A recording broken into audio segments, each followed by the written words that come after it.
we open on the side of a mountain. Icy, treacherous, alone.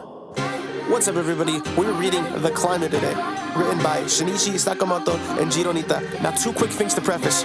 1, there's going to be a chapter counter at the bottom left of your screen, and I'm going to leave links to where I read the manga in the description, so if you want to hop in at any time, please feel free to do so. And the second thing, this is based on a true story, or loosely based, but either way, based is based. And if you want to be based, hit me with a subscription, please, if you at all are enjoying the video.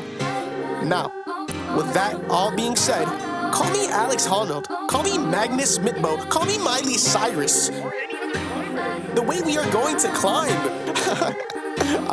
Enough yapping. Let's climb. We are now at the gates of Yokosuka North High School, where we peer into a conversation. One between, Teacher Kun and what seems to be our main character. Now, Teacher Kun is trying to, talk about responsibilities and the future, but we're not having it. We're silent Sigma. We're holding frame. But we do learn that our name is Mori, and we are a transfer student in Class 3-1. And inside Class 3-1, we see our early cast of characters. We see, I'm gonna call him Grippy-kun, because he's using a pinch grip on a fellow classmate's shoulder right before the start of homeroom. That's the sound of the door opening, and now homeroom is starting. Everyone's taking their seats, and we walk in silent. We walk in like, I'm Mori, Bunsuro. And everyone acknowledges our aura. We're coming in silent. Again, that's really our only defining characteristic. But we sit down, we sleep, because we eepy. And Grippy-kun is trying to grip max on us. He says we're ignoring us, and he hits us with the pinch grip. We call him annoying, which is true, and the teacher breaks it up, and we cut. Now we're in the teacher's office. Old buddy boy's like, man, this guy's crazy. But this guy's unruly.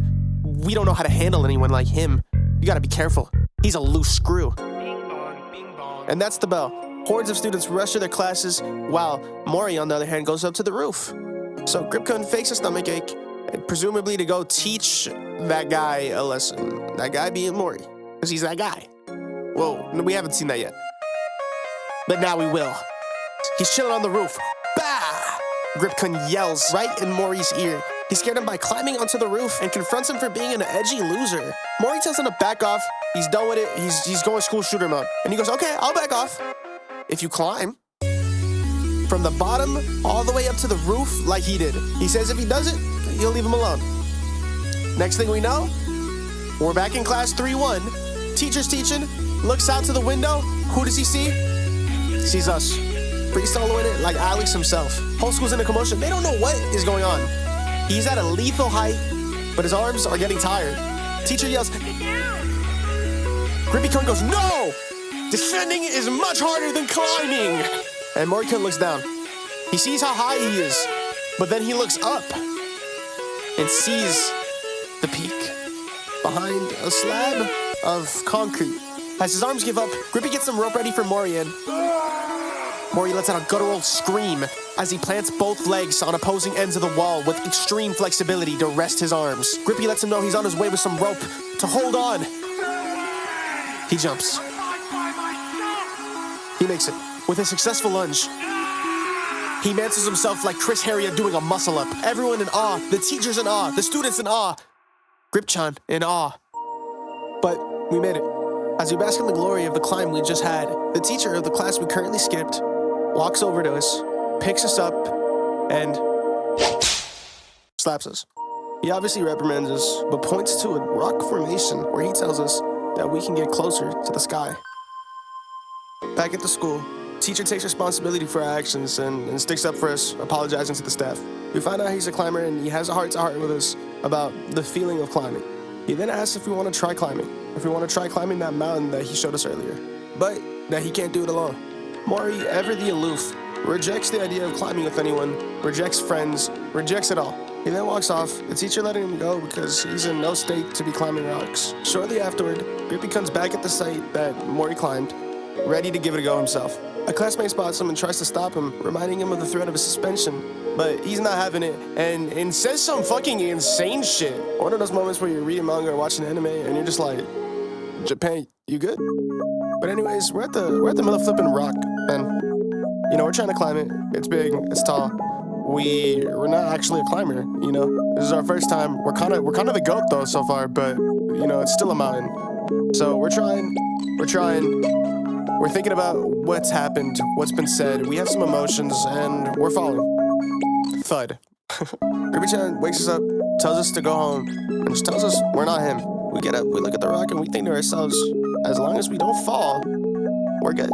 So time passes, we try again and again and again, still unable to get it. Our hands beaten, bloodied, bruised, battered, but we're back at the classroom shortly after. Teacher Kun tells Grippy-chan to sign up for a climbing competition and receives a phone call. He finds out that one of his students was climbing the mountain nearby, and he's been climbing it all night. So teacher rushes over there, gets him to stop, and tells him, you'll never climb that mountain in your whole entire life.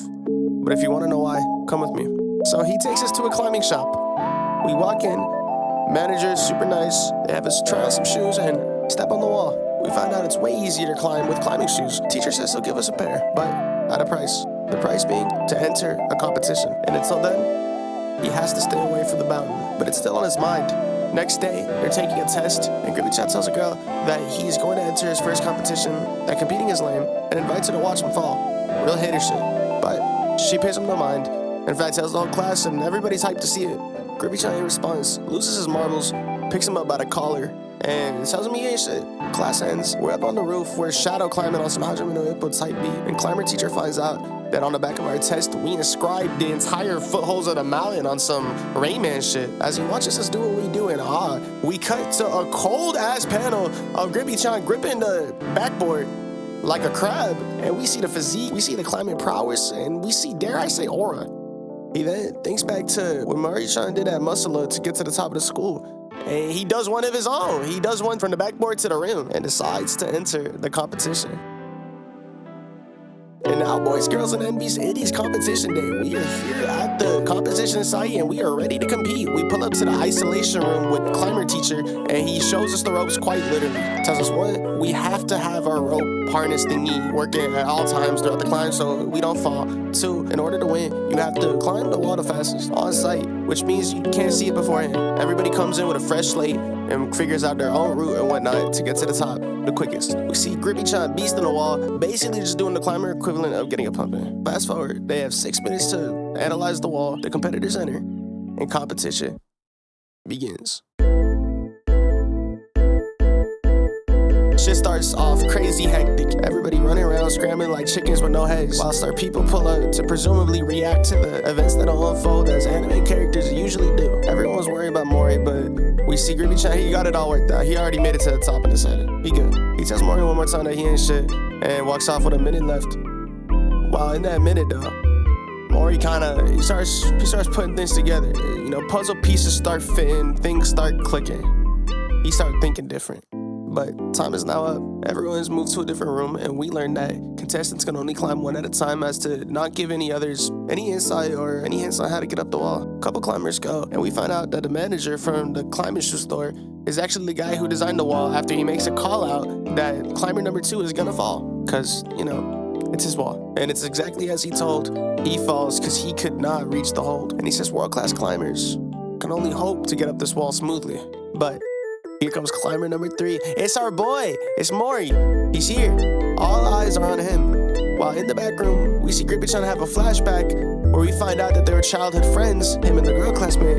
And that's why he's so pressed about Mori. I guess because she's looking his way. It's like, okay, I guess, do you? The spectators are some doubters, but climber teacher knows that it's probably for the best if he falls, because if he somehow gets up this, he's gonna want to climb alone forever. And somewhere down the line, probably die. But hand to hold, the plan unfolds, we climb it. Off rip, they see we legit, because we recognize these footholds. These are the exact ones as the mountain we were trying to climb this whole time. While everyone's in awe, we get a lore drop about the mountain we were trying to climb, on how pivotal it was for early climbers in Japan. And bro literally says the predecessors of climbing are happy to have him. And we are right near the peak. We can see it is in our grasp, it's in our reach. But not quite. We run out of oxygen within our arms. We're gassed. We're frozen. Everyone's watching, waiting for us to fall. But we get a flashback and say, fuck it, we ball. We let go of the hold. And psych, we grab it back. We are not done. With blood in his veins, Mori doesn't give a shit. He hears the wall calling to him to climb. And so he does. As we see an unknown spectator watching upside down from above, we too witness Mori tossing away his hesitation, the people around him, and the rope. Just as we make the final reach for the top of the mountain, we see a familiar face, Mizuki, who tells us he's glad he found us. But we hear from the stands that we're disqualified for, tossing the rope. The climbers watching are in awe from the manager, the climber teacher, and a guy who's watching from outside. Mori caught his eye, and as a crowd of people rush to get him off, he does a flip, says he's bad with crowds, and that he'd get along with Mori. Mori's thinking about the face he saw, and as he's thinking about it, the face appears. The unknown spectator looks to be Mizuki. He grabs Mori, and they both go up to the roof. Mori realizes he's probably not Mizuki, and as the Mizuki lookalike tries to strike up a conversation, asking how long he's been climbing, Mori walks away. But this guy asks him if he likes to be alone, and if all the safety precautions are just annoying. But before anything else, Mori's classmate and Grippy's childhood friend comes to get him because Grippy's about to climb. And instantaneously frame one, Libro tries to rizz up. He sends her his contact info and invites her to hang out. Says he didn't want to let the moment slip by, because after all, you never know when you're gonna die. And then proceeds to LARP climbing in the Himalayas, and trust falls to God off the roof. Mori grabs his hand, but bro pros on Mori too, and he's like, bro, get off me. He says if you also want to climb alone, then don't interfere. You climb alone, die alone. He dips off disappointed while Mori's thinking about what he said. The manager pulls up on the roof, hoping to have a heart-to-heart with Mori. He gives him props for the climb and talks about an old climbing buddy of his and the time that they lived in, the Japan that made them head to the mountains. Alright, flashback time. The year was 1967. A cold January, him and his boy, their goal, the midwinter Takizawa third slab, said to be unclimbable, Japan's most difficult ice wall. On the way up, talking about the fame that's gonna hit him once they reach the top. An avalanche. Its cause, the rise in temperature. But he calls out to him. In a daze, manager realizes he was stopped with the rope, saved by the rope. But he can't climb anymore because he lost his axe. Somebody drops him out where it's safe and goes alone. He says he'll regret it for the rest of his life if he doesn't. So the manager's protests fall on deaf ears. Buddy boy disappears into the fog. The next time they meet, 3 years later, in the perennial snow at the bottom of a deep ravine, the manager is met with the cold, lifeless corpse that was once his friend. He determined he failed in climbing the peak and fell into the valley because if he succeeded, they should have found him on a ridgeline for the descension route. Moral of the story, don't let go of the rope. But Mori's got a different take. Says at least he was able to climb alone, with the same expression that his friend had when he was found dead in the snow. Mori walks off. The manager pleads, but Mori does not give a shit, let's be honest. And so the manager thinks to himself, maybe his friend too just wanted to climb alone, and that Mori will probably always be alone. Holy smokes, folks, we did it. This is the end of my first video. I hope you enjoyed sincerely. And pretty please, pretty please, if you at all liked it, bless me with a subscription, give it a like, leave a comment, share it to a friend, do something please. Or just subscribe, honestly. It's one button, damn. Sorry, I don't know how I got like that. I just put a lot of work into this, come on. I don't know if I'll ever make another video. That sounds kind of sad, so maybe I'll make one more. But yeah, if you want more of this, let me know. Let me know by doing those aforementioned things, please. That's it. Thank you so much for watching. I hope wherever you're watching from, you're doing well. And I hope you continue to do even better. All right. Bye.